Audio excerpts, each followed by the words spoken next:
Hey guys, welcome back to Critical Flick. Today I'm going to be reviewing Ford versus Ferrari. So I was lucky enough to catch this film at the Middleburg Film Festival. It was the spotlight film, the big film of the event, and I was managed to get in. So this film is directed by James Mangold, who you probably know from Logan, The Wolverine. He's done some really incredible movies in the past few years.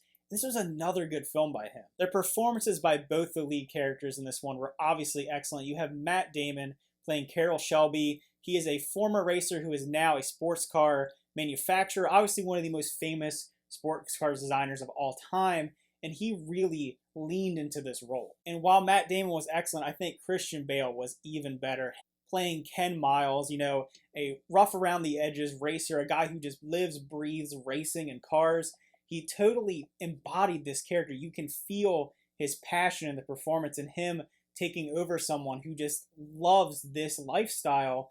You get caught up in it. I'm someone who's not huge into racing or cars or anything like that. It's not something that really interests me, but I was totally locked into this movie, mostly because of Christian Bale's performance. And while the performances were all excellent and they show some great range between dealing with family drama, dealing with the competition and heat of this battle between Ford and Ferrari trying to win Le Mans, there were some really incredible sound design in this film. Like I said, not a huge car guy, but when they're out on the track and you have the engine roaring, you have the rattling of the parts, and just that vehicle being pushed to its absolute limit, they captured that so well, and you feel the tension of the driving on these really, really dangerous tracks. One of the ways this film excels is that while you have those extremely powerful and tension-filled moments with racing, off the track you have some really heated exchanges with Carroll Shelby and the Ford team, or Ken Miles in the Ford team, trying to kind of get him out of the way. They don't trust him, they don't believe in him, even though he is their best shot. Those moments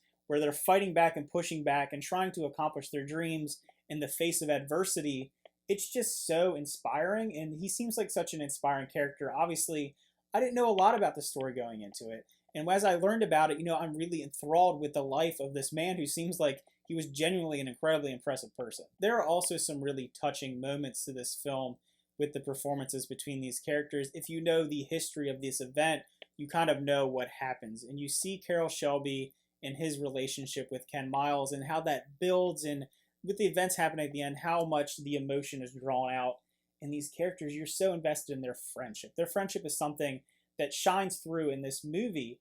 While it is about Ford versus Ferrari, the heat of the competition, these big, huge car manufacturers trying to create the best supercar in the world, you have this really, really wholesome relationship between Ken and Carroll, and that really was touching to me. As far as cinematography goes, I love the incredibly tight shots of the driving scenes. When they're in the driver's seat of the car with Ken's hurtling down the straightaways, 200 miles an hour, you feel that. You feel the expression in his eyes. There's a lot of physical acting done by Christian Bale in this film, whether it's him taking the turns or trying to overtake the other drivers. You see that intensity in his face and the intensity of the other drivers.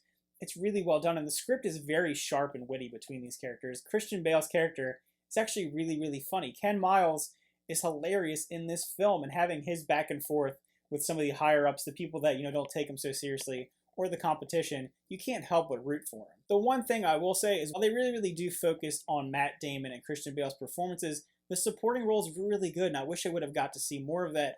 Jon Bernthal has gained quite a reputation as an actor who's in these films, and he just doesn't get a lot of material. He got a little more in this one than I expected, playing Lee Iacocca, and I liked when he was on screen. I thought that he played this very charismatic, charming, kind of sly character, and I didn't get enough of that. You have a lot of these good moments back and forth between the main leads and the supporting characters, but I would like to see a little bit more of the supporting characters have the spotlight. So at the end of the day, I really enjoyed Ford versus Ferrari. Being someone who doesn't have a ton of interest in the source material or the history behind this, I was totally enthralled with the story, and I will actually have to give this movie an 8.5 out of 10. I thought it was really, really good. I won't be surprised if I see Matt Damon or Christian Bale get nominated for their roles.